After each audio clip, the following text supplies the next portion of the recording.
بسم اللہ الرحمن الرحیم۔ السلام علیکم ورحمۃ اللہ وبرکاتہ۔ نماز کے بعد استغفر اللہ استغفر اللہ استغفر اللہ کہنا کیوں ضروری ہے؟ راز کی باتیں، استغفر اللہ کے فضائل، استغفر اللہ کی طاقت۔ ایک مقولہ حضرت سیدنا صدیق اکبر رضی اللہ عنہ کا بڑے کام کا ہے اور بڑا یاد رکھنے کا ہے۔ حضرت صدیق اکبر رضی اللہ عنہ فرماتے ہیں کہ جب کوئی شخص کام انجام دینے کے بعد 2 کلمے کہہ لے تو شیطان کہتا ہے اس شخص نے میری کمر توڑ دی، اور وہ 2 کلمے یہ ہیں الحمدللہ اور استغفر اللہ۔ نماز پڑھی تو نماز کے بعد کہہ لیا الحمدللہ استغفر اللہ تو شیطان کہتا ہے اس شخص نے میری کمر توڑ دی۔ جہاں تک عبادتوں میں اپنی طرف سے کوتاہی کا تعلق ہے تو یاد رکھیں کہ کوئی بھی عبادت اللہ تبارک و تعالیٰ کی خالقیت کا، اس کی ربوبیت کا حق ادا نہیں کر سکتی۔ لہٰذا ہماری طرف سے عبادات میں جو کوتاہیاں اور غلطیاں ہوتی ہیں ان پر استغفار کرنا چاہیے۔ استغفر اللہ استغفر اللہ استغفر اللہ کہتے رہنا چاہیے۔ نماز ہی میں کمی کوتاہی نہیں ہوتی، نماز کے علاوہ بھی ہم انسانوں سے بہت سارے گناہ ہو جانے میں، انجانے میں یا انجانے میں سرزد ہو جاتے ہیں۔ صحیح حدیث میں ہے کہ رسول کریم صلی اللہ علیہ وآلہ وسلم کا یہ معمول تھا کہ جب بھی نماز سے فارغ ہوتے تو نماز سے فارغ ہونے کے فوراً بعد 3 مرتبہ فرماتے استغفر اللہ استغفر اللہ استغفر اللہ۔ سوال یہ پیدا ہوتا ہے کہ استغفار کے معنی گناہوں سے معافی مانگنا۔ آدمی نے جب کوئی گناہ کیا ہو تو استغفار کرے، جب کوئی غلطی کی ہو تو معافی مانگے، جب کوئی گناہ ہی نہیں تو کیا تو نماز کے بعد استغفار کا کیا مطلب؟ اللہ جل شانہ کے حضور نماز پڑھی تو نماز کے بعد استغفار کیوں؟ وجہ در حقیقت یہ ہے کہ اشارہ اس بات کی طرف کرنا مقصود ہے کہ نماز تو بے شک ہم نے پڑھ لی، لیکن جیسا پڑھنے کا حق تھا وہ ہم سے ادا نہیں ہو سکا۔ لہٰذا ہماری نماز میں جو کوتاہیاں ہیں اس پر ہم استغفار کرتے ہیں۔ حضرت عائشہ صدیقہ رضی اللہ عنہا نے نبی کریم صلی اللہ علیہ وآلہ وسلم سے پوچھا کہ یہ عجیب بات ہے کہ ساری رات تو کھڑے ہو کر اللہ تعالیٰ کی عبادت کرتے رہے، تو صبح کو استغفار کس بات کا کرتے ہیں؟ اپنے گناہوں کا یا کسی اور بات کا؟ تو نبی کریم صلی اللہ علیہ وآلہ وسلم نے ارشاد فرمایا کہ اے عائشہ، وہ استغفار اپنے رات کو کی گئی عبادت کی وجہ سے کرتے ہیں کہ رات کو کی گئی عبادت میں اے اللہ آپ کی ربوبیت کا حق ہم سے ادا نہیں ہو سکا، اس واسطے ہم اس پر استغفار کرتے ہیں۔ قرآن کریم اللہ تعالیٰ کے نزدیک بندوں کی تعریف کرتے ہوئے فرماتا ہے یہ وہ لوگ ہیں جو رات میں بہت کم سوتے ہیں، یعنی رات کے وقت اللہ تعالیٰ کے دربار میں کھڑے ہوتے ہیں، عبادت کر رہے ہیں اور اللہ تعالیٰ کے حضور نمازیں پڑھ رہے ہیں۔ سحری کے وقت وہ اللہ کے حضور استغفار کرتے ہیں۔ خود نبی کریم صلی اللہ علیہ وآلہ وسلم ساری رات کھڑے رہتے ہیں، پاؤں پر ورم آ رہا ہے، مگر پھر فرما رہے ہیں اے اللہ ہم آپ کی عبادت کا حق ادا نہیں کر سکے، اے اللہ ہم آپ کی معرفت کا حق ادا نہیں کر سکے۔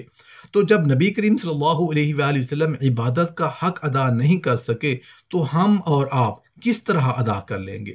چونکہ انسان اللہ تعالیٰ کی عبادت کا حق ادا نہیں کر سکتا تو اس کی صورت یہ بتائی کہ اللہ تعالیٰ کی عبادت کے بعد استغفار کر لیا کرو۔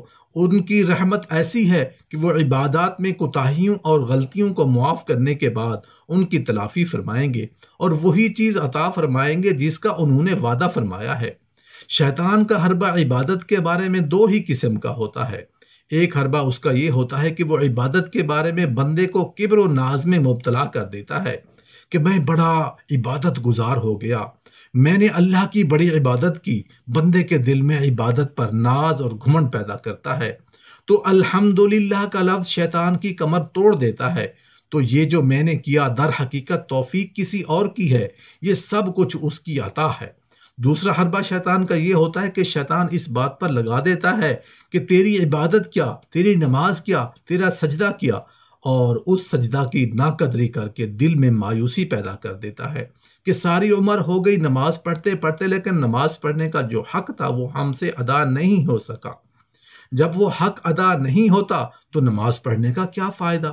یہ مایوسی شیطان دل میں پیدا کر دیتا ہے۔ اس کا علاج حضرت ابوبکر صدیق رضی اللہ عنہ نے استغفر اللہ کے ذریعے بتایا کہ عبادت میں جو کوتاہی ہو اس پر اللہ سے استغفار کرو۔ جب بھی کسی عبادت کی اللہ تعالیٰ توفیق دیں اور یہ دو کام ہم آپ کر لیں تو ہمیں اللہ تعالیٰ کی ذات سے پوری امید رکھنی چاہیے کہ وہ اپنی رحمت سے اس کو قبول فرمائیں گے، کیونکہ اللہ تعالیٰ ہم سب کی کمزوریوں کو کوتاہیوں سے اور ہماری نفسیات سے واقف ہیں۔ انہوں نے ہمیں طریقہ بتلا دیا کہ جب بھی کوئی نیک عمل کرنے کی توفیق ہو جائے تو ہمارے سامنے حاضر ہو کر شکر کرو اور استغفار کرو، اس لیے کہ اس کی رحمت پر امید کرتے ہوئے یہ دو کام ہم سے ہر شخص کو کرنے چاہیے، ایک شکر اور دوسرا استغفار۔ بعض اوقات ہمیں جس عبادت کی کبھی توفیق ہو جاتی ہے اس کے بارے میں ہم ناقدری میں مبتلا ہو جاتے ہیں، یعنی جب ہم یہ دیکھتے ہیں کہ یہ عبادت اس طرح انجام نہیں پائی جس طرح انجام پائی جانا چاہیے تھی، اس کا حق ہم سے ادا نہیں ہو سکا، اس کے آداب ہم نہیں بجا لا سکے، تو اس عبادت کی ناقدری ہمارے دلوں میں پیدا ہو جاتی ہے، اور اس ناقدری کی وجہ سے ہم اس عبادت کی توفیق ملنے پر اللہ تعالیٰ کا شکر ادا کرنے سے قاصر رہتے ہیں، حالانکہ حقیقت یہ ہے کہ یہ جو توفیق محض اللہ تعالیٰ کی طرف سے ہے، یہ بھی ان کا کرم ہے اور بہت بڑا انعام ہے، لہٰذا ان کی ناقدری کسی بھی حالت میں کسی بھی مومن کو نہیں کرنی چاہیے۔ نمازوں کے بارے میں یہ جملہ بکثرت ہماری زبانوں پر آتا رہتا ہے کہ جی ہماری نماز کیا، ہم تو ٹکرے مارتے ہیں، لیکن یاد رکھیے یہ کلمہ شکر اور قدر کا کلمہ نہیں ہے، اس سے احتراز کرنا چاہیے۔ پہلے اس بات پر اللہ تعالیٰ کا شکر ادا کرو کہ اس نے اپنی بارگاہ میں سجدہ کرنے کی توفیق عطا فرمائی ہے، ورنہ کتنے ہی ایسے افراد ہیں جو اس نعمت سے اب تک محروم ہیں۔